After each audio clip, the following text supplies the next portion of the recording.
جب حضرت مہدی کی قیادت میں مسلمان صاحب ایمان اہل عرب یہودیوں اور عیسائیوں کی طاقت سے ٹکرائیں گے تو ان کی مدد کے لیے دو جانب سے اللہ تعالیٰ کچھ بھیجیں گے مدد. ایک تو آخری مرحلے میں مدد آئے گی حضرت مسیح عیسیٰ ابن مریم کا نزول، جو یہودیوں کی طرف رسول بنا کر بھیجے گئے تھے. انہیں یہودیوں نے اپنے خیال میں سولی پر چڑھا دیا، لیکن اللہ نے فرمایا وما صلبوہ وما قتلوہ ولکن شبہ لہم بل رفعہ اللہ الیہ. اللہ تو اپنی طرف اٹھا کر لے گیا. اور احادیث صحیحہ جو کہ ہمارے ہاں متواترہ کے درجے میں، وہ احادیث جو صحیحین کی ہیں، ان سے ثابت ہے کہ حضرت عیسیٰ ابن مریم دوبارہ زمین پر آئیں گے.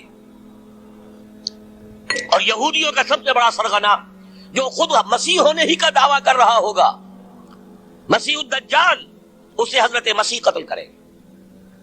لیکن ایک دوسری حدیث سے معلوم ہوتا ہے کہ مشرق سے فوجیں آئیں گی حضرت مہدی کی مدد کے لیے. یخرجون ناس من المشرق یؤدون للمہدی یعنی سلطانہ. مشرق کی طرف سے فوجیں آئیں گی کہ جو مہدی کی حکومت کو مستحکم کریں گی. خراسان کا لفظ آتا ہے ایک دوسری حدیث میں. خراسان سے سیاہ عالم چلیں گے، انہیں کوئی نہیں روک سکے گا یہاں تک کہ وہ یروشلم میں جا کر رسم ہو جائیں گے. اور حضور کے زمانے میں اچھی طرح سمجھ لیجئے، ہند کسے کہتے تھے حضور کے زمانے میں؟ پاکستان ہند میں شامل نہیں تھا. سندھ و ہند، سندھ ایک مکمل ملک تھا، ہند اس کے بعد شروع ہوتا تھا.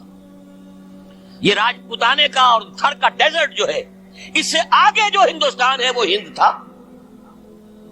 یہ جو ہمارا پاکستان ہے یہ ہمیشہ ہند میں شامل نہیں رہا.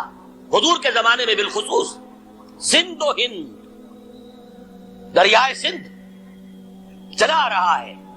یہ ساری ٹریبیوٹریز جو پنجاب کے اندر اس کی ہے، یہ سب ایک علیحدہ ملک ہے جو اس زمانے میں سندھ کہلاتا تھا. اور نمبر 2 یاد کیجئے، اس زمانے میں خراسان ایک علاقہ تھا جس میں موجودہ افغانستان کا 2/3، تھوڑا سا حصہ ایران کا، اور جہاں تک میں تحقیق کر سکا ہوں آج تک پاکستان کا بھی علاقہ، خاص طور پر مالاکنڈ ڈویژن جو اس خراسان میں شامل ہے. خراسان سے سیاہ عالم چلیں گے جو جا کر یروشلم میں نصب ہوں گے. یہاں بھی ایک نقطہ نوٹ کر لیجئے، پہلے بھی یروشلم ہم سے چھینا تھا. کس نے چھینا تھا؟ عیسائیوں نے، کروسیڈرز. واپس کون لیا؟ کس نے لیا؟ عربوں میں دم نہیں تھا، عرب عیاشیوں کی وجہ سے کھوکھلے ہو چکے تھے. واپس لینے والا صلاح الدین ایوبی، کرد خون. اب دوبارہ یروشلم لیا جا چکا. چھینا کن سے گیا؟ عربوں سے. عرب واپس لے سکتے ہیں؟ کوئی اندیشہ اگر ہو سکتا تھا عراق کے بارے میں کہ شاید اس کے ایٹمک دانت نکل آئے، جو سازش کی گئی، جس طرح اس احمق اور پاگل صدام حسین کو دام میں پھنسایا گیا. صدام 100 جال، دام کہتے ہیں جال کو، 100 صدام، اس میں جو پھنسا ہے تو اگلا پچھلا کھایا پیا سب اگلوا لیا. اور ہے ہی کون؟ اس کے پاس ایٹمک ہتھیاروں کا ذخیرہ موجود ہے، اور کسی کے وہ ایٹمک دانت بھی نکلنے نہیں دے رہے. پاکستان کے اوپر کتنا دباؤ، اور ہمیں نہیں پتا کتنا کچھ دباؤ قبول کیا جا چکا. یہ تو سبھی مانتے ہیں. کیپ کر دیا گیا، روک دیا گیا، آگے تو نہیں بڑھ رہا، یہ تو سبھی مانتے ہیں. رول بیک بھی ہو گیا یا نہیں کچھ پتہ نہیں، لیکن کسی صورت یہ نہیں تسلیم کریں گے، قبول کریں گے کہ کسی مسلمان ملک کے پاس ایٹم بم آ جائے. یہودیوں کے پاس ذخیرہ موجود، سب جانتے ہیں. بہرحال یہ جان لیجئے، اس علاقے سے امید ہوتی ہے سندھ اور خراسان. حالات بہت خراب ہیں ہمارے، اور حالات بہت خراب ہیں افغانستان کے بھی. لیکن حالات کے بدلتے اللہ تعالیٰ کی مشیت کے تحت دیر نہیں لگا کرتی. سیرت نبوی میں مجھے نظر آتا ہے سن 10 میں 10 نبوی ہجرت سے 3 سال پہلے 2.5 سال پہلے کہیں سے کوئی امید کی کرن نظر نہیں آتی تھی کہ عرب میں اسلامی حکومت قائم ہو جائے گی. 10 برس ہو چکے محمد رسول اللہ کو دعوت دیتے ہوئے اور ابھی تک بمشکل 125 آدمی ہے. اپنے بل پر اپنے طاقت پر مکے میں رہ بھی نہیں سکتے. کیسے ہو جائے گا؟ کہاں سے ہو جائے گا؟ میں آج پوچھتا ہوں کوئی سر بتائے کہیں سے کوئی امید کی کرن اس وقت نظر آتی ہے؟ اس ماحول میں لے جائیے. اگلے 3 سال میں کیا ہو گیا؟ پہلے سال 6، اگلے سال 12، اس سے اگلے سال 72 اور بیعت عقبہ ثانیہ ہجرت اور وہاں سے اب حضور کی طرف سے انیشیٹ شروع ہو گیا انیشیٹو. تو ہم نہیں کہہ سکتے اللہ تعالیٰ کی قدرت اللہ کی مشیت. یہ یقین ہے کہ دنیا کے خاتمے سے پہلے نظام خلافت قائم ہوگا اور تمام دنیا میں ہوگا. ظاہر ہے کہیں پہلے کسی ایک جگہ سے ہوگا جیسے حضور کے زمانے میں ہوا. اگر بیک وقت پوری دنیا میں ہو سکتا تو حضور کے دست مبارک سے ہوتا. اگر حضور کے دست مبارک سے بھی ایک ملک میں ہوا، جزیرہ نماء عرب میں ہوا، پھر حضور کے امتی ہے نا، ابو بکر ہے، عمر ہے، عثمان ہے، صحابہ کرام کی فوجیں نکلی ہیں، امتی ہے، امتیوں کے ہاتھوں اس کی توسیع ہوئی. اب بھی یہی ہوگا، کسی ایک علاقے میں ہوگا. میرا گمان ہے، میں یہ یقین سے نہیں کہہ سکتا. گمان بھی میرا ان احادیث کی روشنی میں ہے جو میں نے آپ کو بتا دی اور موجود ہے اس کتابچے کے اندر. علامہ اقبال نے بھی انہی کے حوالے سے کئی کہا ہے، میرے عرب کو آئی ٹھنڈی ہوا جہاں سے، میرا وطن وہی ہے، میرا وطن وہی ہے. اس علاقے سے کچھ ہونے والا ہے اور ہوگا انشاءاللہ. میری زندگی میں نہ ہو، آپ کی زندگی میں نہ ہو، کوئی پرواہ نہیں.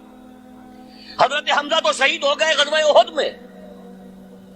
5 سال کے بعد حضور مکے میں داخل ہوئے ہیں فاتح کی حیثیت سے.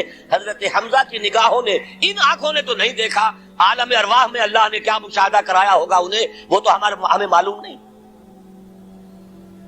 بعض صحابہ شہید کر دیے گئے مکے ہی میں. بہت بڑی کامیابی.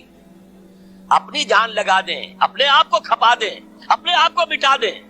جس طرح روڑی کوٹ کر بنیادوں میں بھر دی جاتی ہے، ہماری ہڈیوں کا چورا بنا کر اور ہمارے خون کے اندر اسے گوندھ کر اگر وہاں ڈال دیا جائے، اس سے بڑی سعادت کوئی نہیں. اس پر تعمیر ہو خلافت علی منہاج النبوہ کی، ہم اس کی بنیاد کے اندر دفن ہو جائیں، یہی بہت بڑی سعادت ہے. لیکن یہ ہوگا. میں نے عرض کیا تھا کہ یقین ہے مجھے کہ ہوگا، اور ہر صاحب ایمان کو یقین ہونا چاہیے کہ ہوگا. باقی یہ کہ یہ آثار ہیں اور احادیث بھی ہیں اور 400 برس کی تاریخ بھی بتاتی ہے کہ یہیں سے ہوگا. 1000 برس تک سارے مجددین امت عالم عرب میں پیدا ہوئے. 11ویں صدی کا مجدد اعظم شیخ احمد سرہندی کہاں دفن ہے؟ سرہند میں، ہندوستان میں. 12ویں صدی کا مجدد اعظم شاہ ولی اللہ دہلوی کہاں دفن ہے؟ دہلی میں.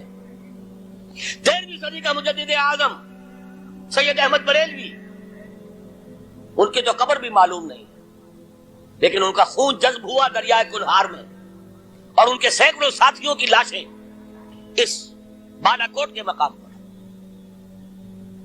14ویں صدی کے مجدد اعظم شیخ الہند، لیکن ان کے ساتھ ساتھ اتنے اعظم رجال، علامہ اقبال جیسا مفکر، مولانا مودودی جیسا مصنف، مولانا الیاس جیسا مبلغ. کہیں اور ہمیں دکھا دیجئے آپ. میں کل کہیں عرض کر رہا تھا، دیکھیے پہلے جو ہے 1000 برس تک ہر خیر ہندوستان میں باہر سے آ رہا تھا.